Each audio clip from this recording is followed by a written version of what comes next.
दोस्तों यहाँ पर आपको दो कैंडल्स दिख रही है और ये दोनों ही कैंडल दिखने में बिल्कुल ही सेम लग रही है क्योंकि सिर्फ कलर ही चेंज है। एक का कलर है ग्रीन, एक का कलर है रेड। दोस्तों जो ग्रीन कलर है उसे हम हैमर से जानते हैं और जो रेड कैंडल है उसे हम हैंगिंग मैन नाम से जानते हैं। दोस्तों ये दोनों ही कैंडल बिल्कुल ही सही सेम एक जैसे ही आपको दिख रही है, फिर भी इन दोनों के नाम अलग अलग क्यों है? तो दोस्तों नॉर्मली हमने सीखा होता है कि जो ग्रीन कैंडल है यानी कि जो हैमर है वो बुलिश कैंडल है, रेड कैंडल है वो हैंगिंग मैन है और वो एक बियरिश कैंडल है। पर दोस्तों क्या ये पूरी सच्चाई है? क्या आपको कभी ऐसा कन्फ्यूज़न नहीं होता कि ये दोनों कैंडल एक ही जैसी दिख रही है तो इन दोनों के नाम अलग अलग क्यों है और इन दोनों को अलग अलग तरीके से क्यों ट्रीट किया जाता है? तो दोस्तों सबसे पहली बात तो ये कि इन दोनों के कलर में बिल्कुल कंफ्यूज मत होना कि ग्रीन है तो उसे हैमर ही बोला जाएगा, रेड है तो उसे हैंगिंग मैन ही बोला जाएगा। दोस्तों ये जो आपको ग्रीन कैंडल दिख रही है वो हैमर भी है, वो हैंगिंग मैन भी है, और आपको जो रेड कैंडल दिख रही है वो हैंगिंग मैन भी है और वो हैमर भी है। तो वो कैसे, तो उसे समझते हैं। दोस्तों जब भी एक डाउन ट्रेंड के बाद यानी कि बॉटम पर, मतलब कि एक सपोर्ट पर जब इस टाइप की कैंडल बन जाती है, दोस्तों अगेन समझना, कलर पर बिल्कुल ही मत जाना कि हैमर है तो उसे ग्रीन में ही बनना होगा।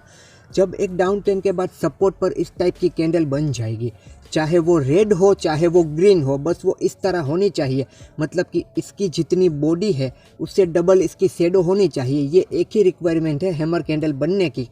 उसके बाद दोस्तों वो अगर सपोर्ट पर इस टाइप की कैंडल बनी होगी, भले ही वो रेड बनी होगी, पर उसे वहाँ पर हम हैमर कंसीडर करेंगे, कलर पर हमें बिल्कुल भी नहीं जाना है।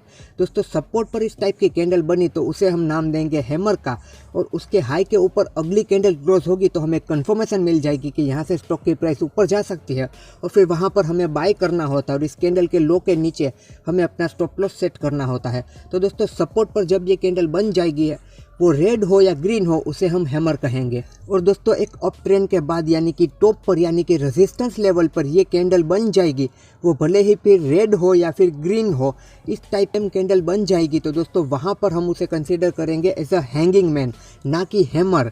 हैमर ये तभी कहलाएगी जब ये सपोर्ट पर बनेगी बॉटम पर। अब ये रेजिस्टेंस पर बनी है टॉप पर तो इसे हम कहेंगे हैंगिंग मैन कैंडल। और दोस्तों जब भी अगली कैंडल इसके लो के नीचे क्लोज होगी तो हमें एक कंफर्मेशन मिलेगी कि स्टॉक की प्राइस यहाँ से नीचे जा सकती है, तो वहाँ पर हम शॉर्ट में पोजीशन बना सकते हैं, और इसका जो हाई होगा वहाँ पर हमें अपना स्टॉप लॉस सेट करना होता है। तो दोस्तों ये फ़र्क होता है हैमर कैंडल में और हैंगिंग मैन कैंडल में।